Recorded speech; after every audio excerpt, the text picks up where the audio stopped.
Hey, what's up guys, welcome to Strategy Basics, Types of Damage and Defense. In this video, we will be going over all the types of damage and defense in Total War Warhammer 2.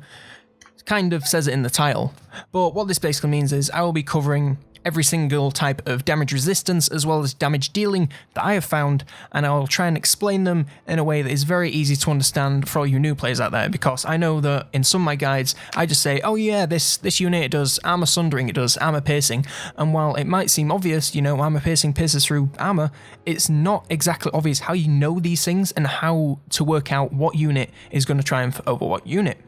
That being said, let's get into the video. So first up is armor, and it's quite questionable how you calculate this. From what I found on the wiki is that 100 armor will block about 74% of damage, so 1 armor equals 0.74% of damage blocked. First of all, this is the wiki, so it's not the most reliable source of information since it is made by the public, and I also found another source on a Reddit post that said it's a chance based, so 110 armor offers a reduction of 55 to 100% based on a dice roll. Either way, it's basically never a flat number of how much damage can be blocked. As we'll see in the demonstration, it is quite chance based because sometimes you get hit and it does like 3 damage, sometimes you get hit and it does like 15, and I believe that the random chance is quite realistic because, you know, you get hit in the chest with armor and that's quite tough. You get hit, you know, in the neck, it might not be as tough. It makes a lot of sense. And it also means that armor isn't totally broken. That being said, let's get into this demonstration. Okay, so while this is going to be a very one-sided battle since it is, you know, longbeards with great weapons versus spearmen, that's not the point. We're just going to see how much damage the spearmen do to these longbeards because they have 100 armor and the spearmen have what? They have 25 weapon strength and 6 armor piercing. So what we should see here is the 6 go straight through because that's how armor piercing works. We'll come back to that in a bit more detail later, but the 6 will just go straight through the armor, and 74% of the 19 will get blocked. So we're going to be looking at about 4-ish damage going through plus the 6, so every time they hit us we're going to be looking at about 10 damage, give or take, because, you know, it is a percentage based thing, it's not constant all the time. Right, we're going to drop down to slow-mo here. The initial charge has gone off, we're just going to ignore that because charge bonus is completely different. Right, now they're locked in melee, so we're just going to see when we get hit. We're at 5 length, so we just dropped down to 498, so that was a hit of about 13, so, you know, that's within our estimates, you know, if armor is chance based. So we'll wait again, get hit one more time. There we go, just got hit again, and that was a hit of less than 10, that was like 8, was it? You know, from 493 to 485, yeah, I can do maths. So that was about 8 damage, so as you can see, it's not constant, it is a random chance, but, you know, you can kind of still go off my maths that 74% when you have 100 armor is a pretty decent estimate of the average damage blocked if you added all of it up. Now, flat damage is basically what it says in the tin. It's when you hover over a unit, so if I hover over these longbeards here, you can see that weapon strength is 34, and 34 is all of the damage they will do, you know, to your standard unit. If they're going against something that they get no bonuses against, they are going to do 34 damage every single time they connect a hit. Now, all flat damage has some armor piercing damage built into it. It just depends how much it is. Like for these guys, they are an armor piercing unit, so as you can see, their armor piercing percentage, you know, they do 25 AP damage and 9 standard weapon damage, but that is all factored in to their 34 weapon strength. So that being said, it is very worthwhile if something has a very high weapon strength but very low armor piercing damage. It might be worth swapping them out for something that has a higher armor piercing damage and a lower overall damage, because you're going to be doing more overall, because, you know, the armor piercing will go straight through armor, as we'll see in the next demonstration. As I said, every single unit in the game, it does some armor piercing damage, and all armor piercing damage is, it just pierces armor, it ignores armor. So that 25 damage there, that's just going to go straight through. It's not going to be blocked by any percentages apart from physical resist. It's just going to go straight through any armor. So we're just going to do a series of battles here to demonstrate how this actually works. We're going to go 1 against regular dwarf warriors and spearmen, and then we're going to do 1 great weapons dwarf warriors and spearmen, and we're going to see how big the difference is, even though the actual weapon strength difference is about 2. So we're out of the regular dwarf warriors, we're just going to send them straight up, find these guys, and we just want to get straight into battle. We don't need to watch this in slow motion or anything, we can just go as fast as we want. Here they go, and they're just doing a little charge, just going to pretend that doesn't happen. And, you know, they are still dwarf warriors, so they are probably still going to kick these spearmen.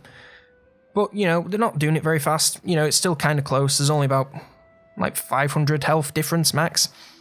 But, you know, the Dwarf Warriors are winning. If we just keep speeding this up, we'll quickly see. So they've been going at each other for a while. And, you know, as we can see, you know, the Dwarves have got about 600 point lead just because they are Dwarfs. But, you know, it's going pretty slow. They're not absolutely destroying them. They're just slightly beating them.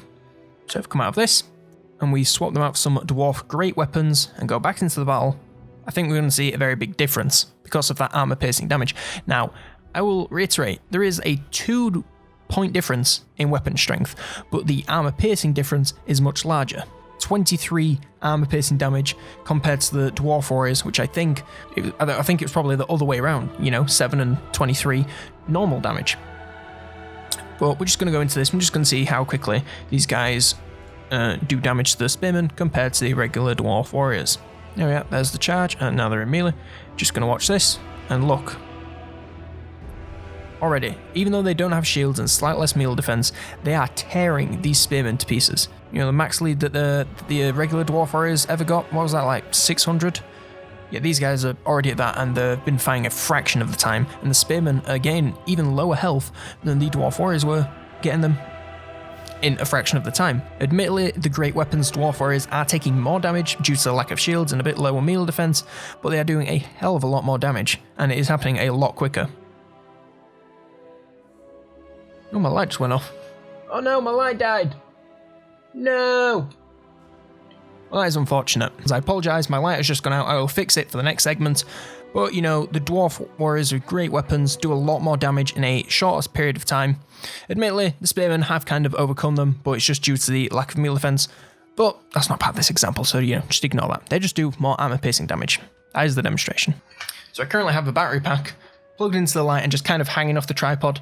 I'm sure that's going to be just fine, so we're just going to do this one quick. Right, so shields are another form of defense, but this time it's just against missile damage. They don't really offer any bonuses in melee. Although units with shields generally have higher melee defense, shields themselves don't actually offer any bonuses in melee combat whatsoever. It's purely missile based. So if we look at these Dwarf Warriors here and hover over their shield icon, we can see that they have a wooden or bronze looking shield, and it will block 35% of small arms missile fire hitting from the front.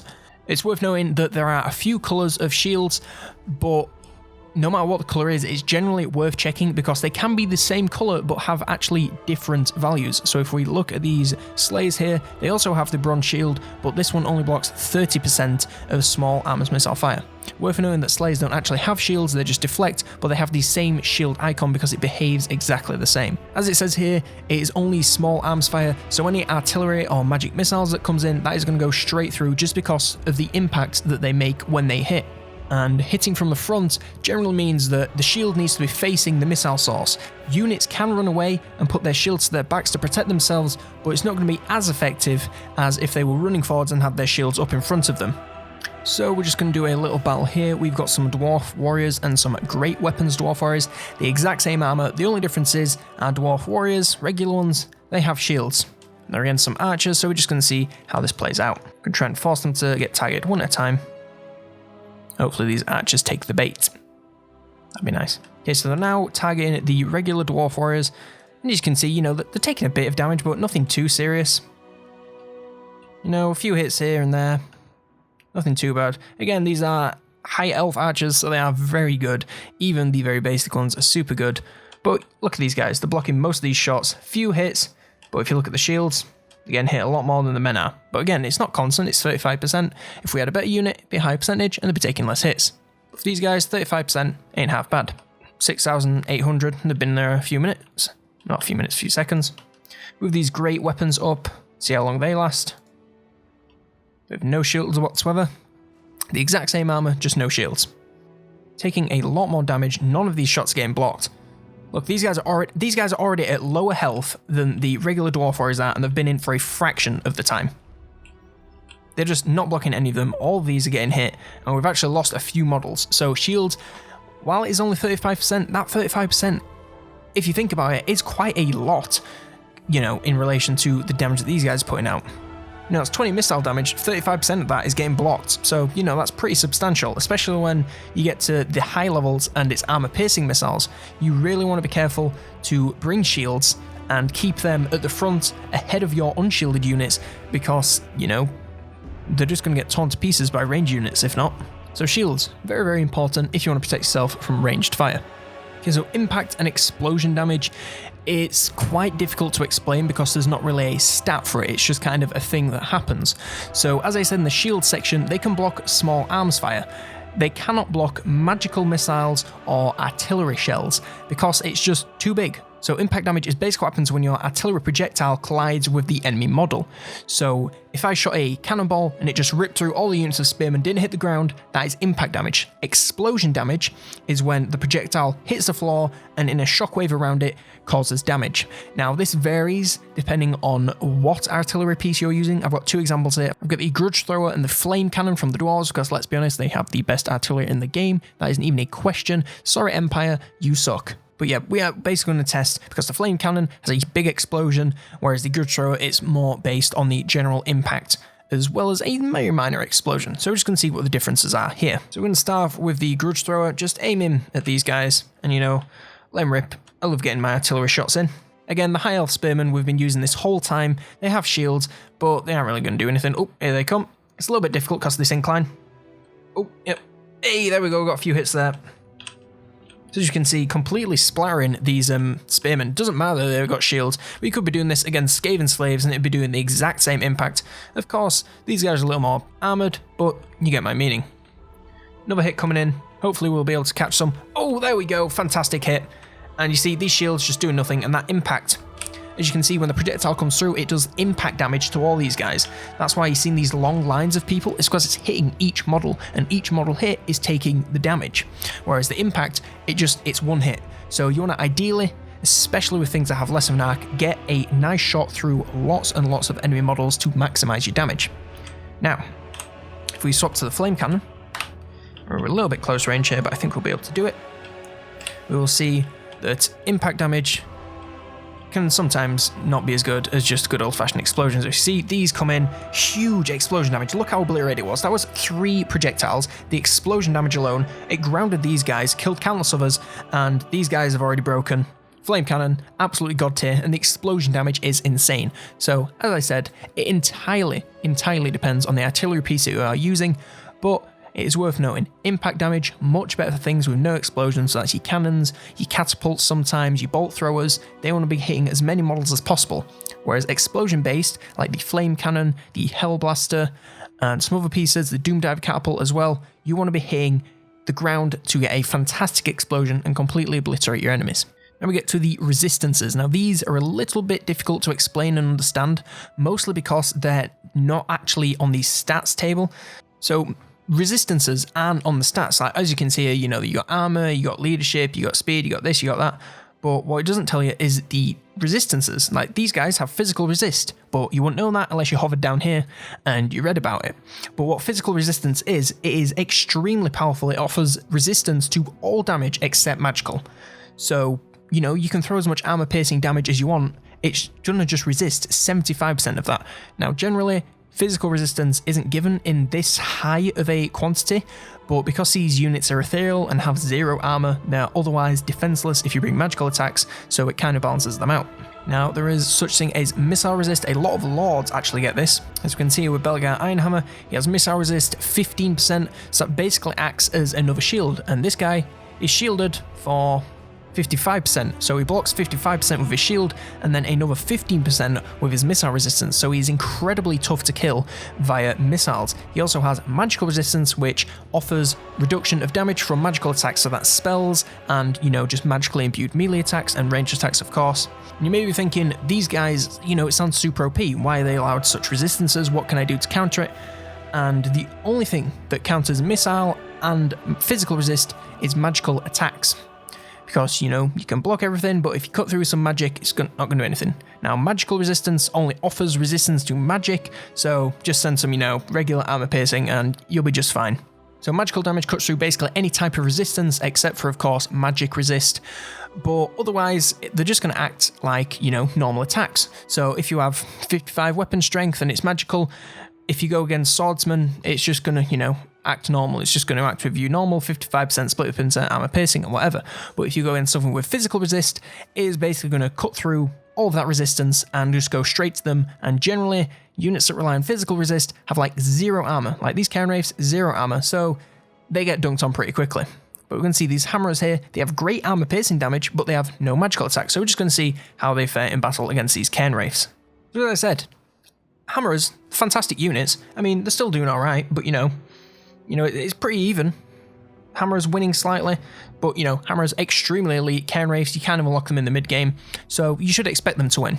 But as you can see, it's taking quite a while. These guys have 0 armor, and they are standing up to this much punishment. You know, 55 weapon strength, the majority of that is armor piercing. They are taking quite a lot for how little armor and leadership they actually have. There we go, we eventually did beat them, but let's just see that again. But let's do that with magical attack Hammerers. So if we go over to these Peak Gate Guard, they have magical attacks as well as slightly better melee attack and defense, but we're just going to see a drastic change in how quickly they take out these Cairn Wraiths. It's not just going to be the melee attack and defense helping, even though it will a little bit, but these magical attacks. I'll just let the video do the talking. Okay, so here we're going to combat. I don't really want to speed this up because, you know, it's going to be a bloodbath. Look at that, instantly down like 1,000. Speed this up a little bit. Look how quickly they are getting annihilated. These magical attacks completely shredding through that physical resist, and they have 0 armor under that, so they are just getting completely obliterated.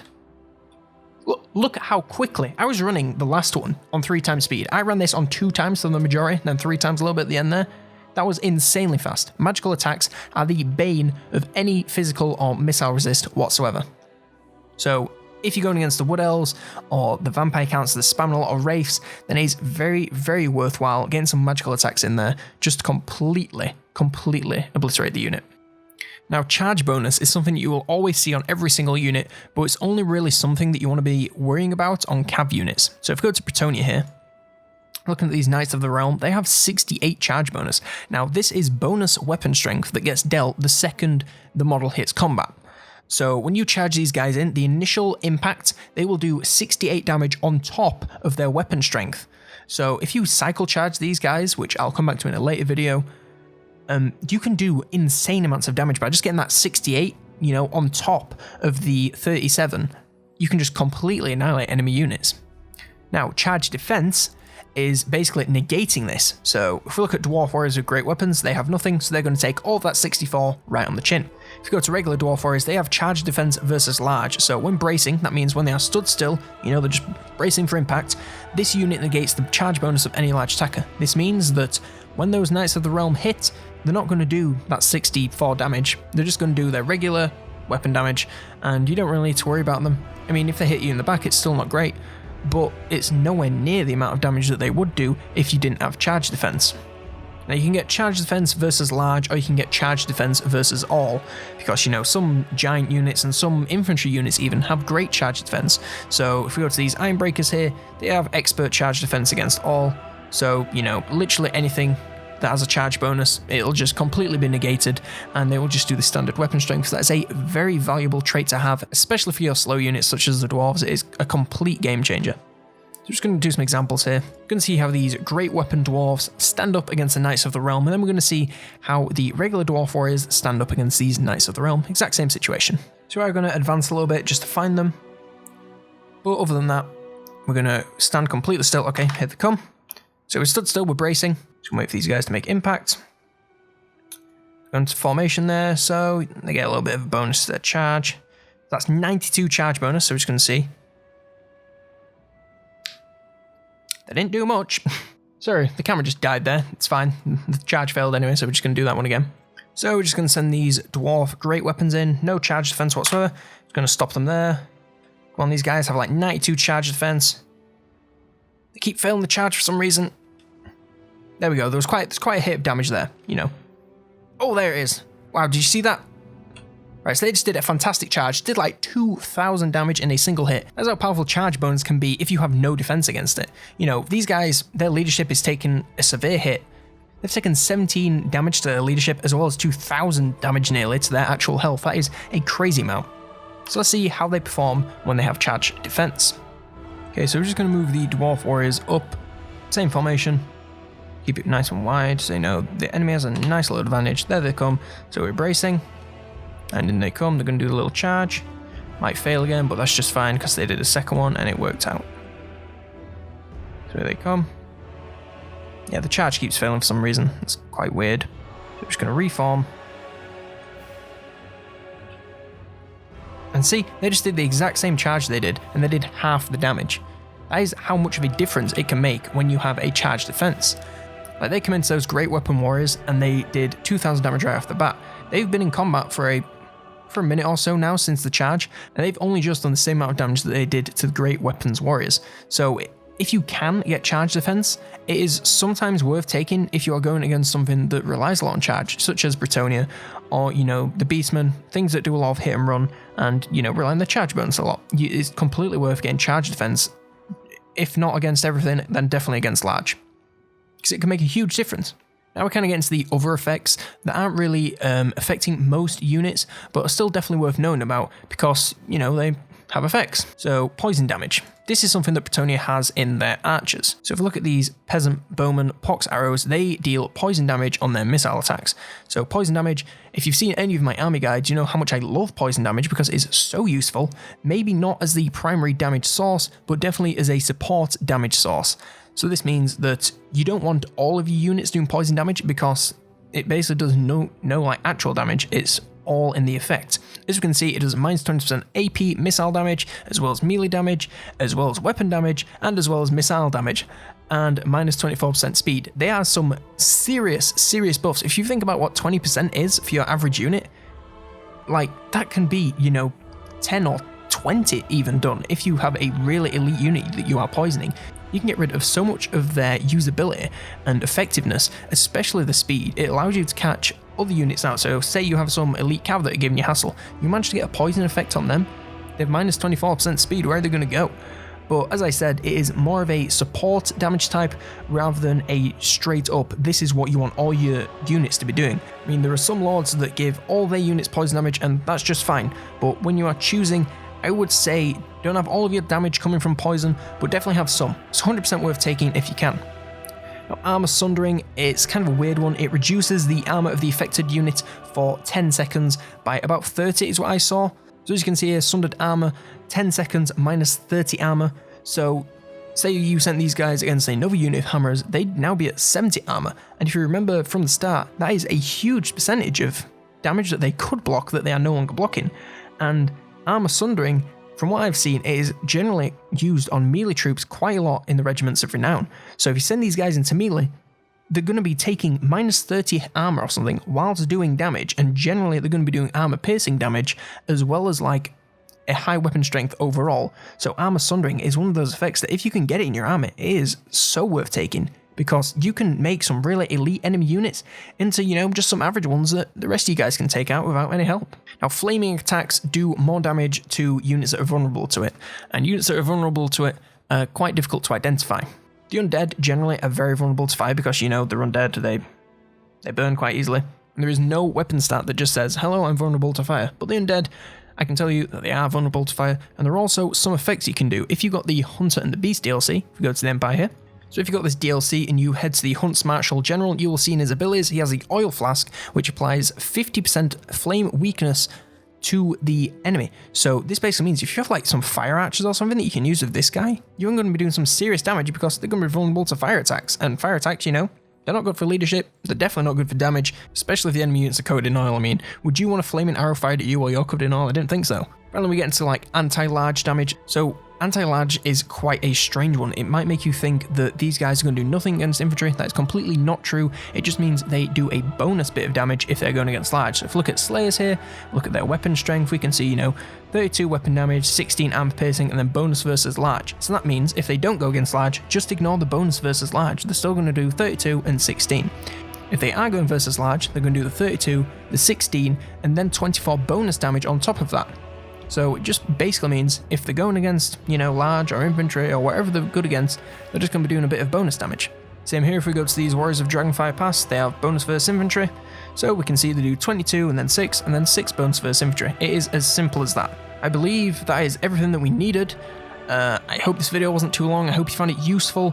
I'm sorry if I rambled on a bit. I don't really script these. I'm trying to kind of not go off scripts for anything that isn't a main guide. Try and keep it a bit more casual, you know, a bit more fun, a bit more easy to follow, because I realize that when it is going to a script, I can just kind of, you know, throw a load of terms out there and then You know, if you're a very new player, you're not going to get them. So if you have any questions, do leave them in the comments. I will try and get back to you as soon as possible. If you enjoyed this video at any point and found it helpful, then please do leave it a like. I really do appreciate it very, very, very much.